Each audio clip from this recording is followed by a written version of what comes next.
Oi pessoal, tô aqui hoje para compartilhar uma coisa com vocês. Para quem me conhece sabe que eu costumo comparar o cirurgião plástico a uma costureira. Mas hoje eu tô aqui para me retratar. Isso não é verdade. A situação do cirurgião plástico é muito pior.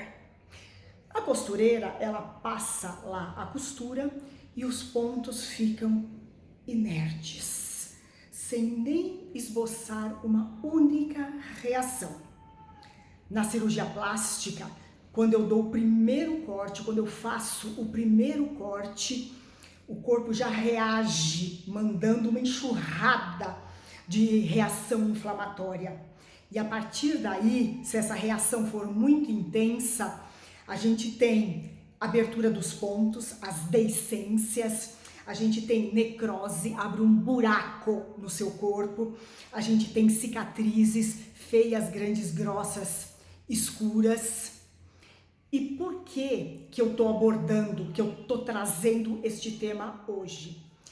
Porque caiu no meu colo um vídeo em que o profissional ensinava como fazer um vídeo sobre cirurgia plástica.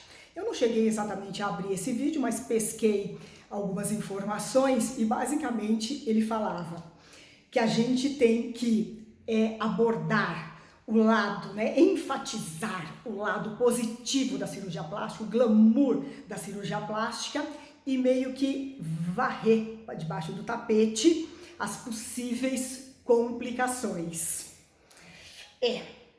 Complicação assusta? Óbvio que assusta, mas é verdade, também é verdade absoluta que o número de complicações em cirurgias plásticas é muito pequeno, o risco dentro da cirurgia plástica é muito pequeno. Aliás, muito menor do que muita cirurgia que vocês ficam fazendo aí de outras áreas médicas, que vocês não têm noção o risco que vocês estão correndo, né? Estão fazendo cirurgia na maior inocência. E até por conta desse risco baixo é que se justifica uma cirurgia plástica. Na cirurgia plástica, o paciente é saudável. Se o risco não fosse extremamente baixo, as complicações não fossem raras, não se justificava colocar na mesa de cirurgia um paciente saudável.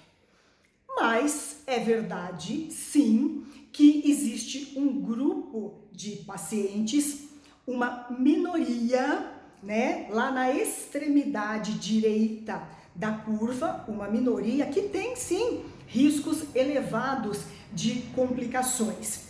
Mas a primeira coisa é que essas complicações, em geral, são complicações locais. A gente não está falando de complicações sérias, de risco de vida. Então, por exemplo, todos, ou deveriam saber pelo menos, mas todos sabemos que pacientes da raça amarela e da raça negra têm sim um risco muito aumentado de cicatrizes inestéticas, cicatrizes elevadas, feias, escuras. E às vezes o paciente já apresenta um exemplo de cicatriz no próprio corpo. E aí ele vai ter, não é risco, é 100% de certeza, vai ter uma cicatriz feia.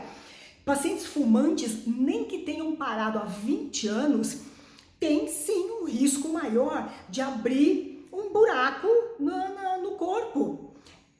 Ainda assim, na maioria das vezes, não é certeza. Em algumas pacientes, óbvio, nas cicatrizes, se ela já tem a cicatriz, se ela já tem uma cicatriz feia, qual que é a chance dela fazer uma cicatriz feia na cirurgia plástica? É quase 100%.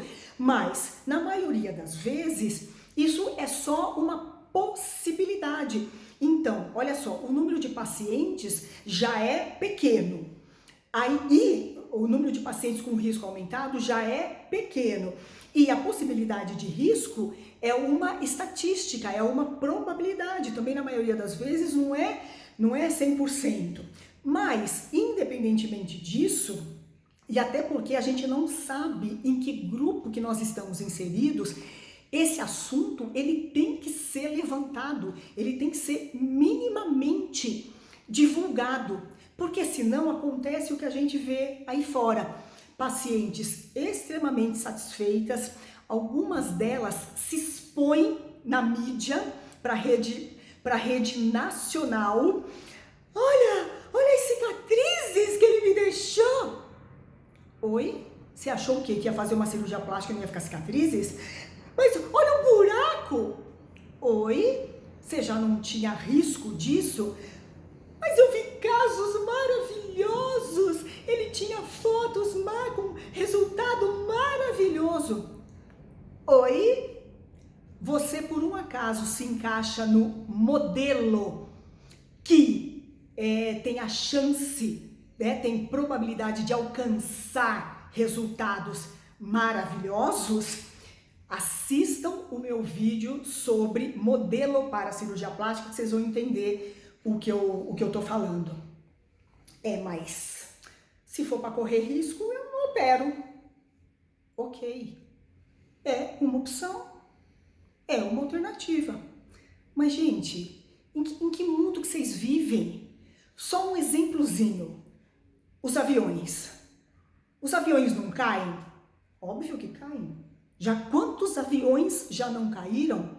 E vou te falar, neste momento pode ser que um avião esteja caindo em alguma parte do mundo e matando 200 pessoas. E vou falar outra coisa para vocês. Eles vão continuar caindo. E aí, você vai abrir mão do seu sonho? A decisão é só sua.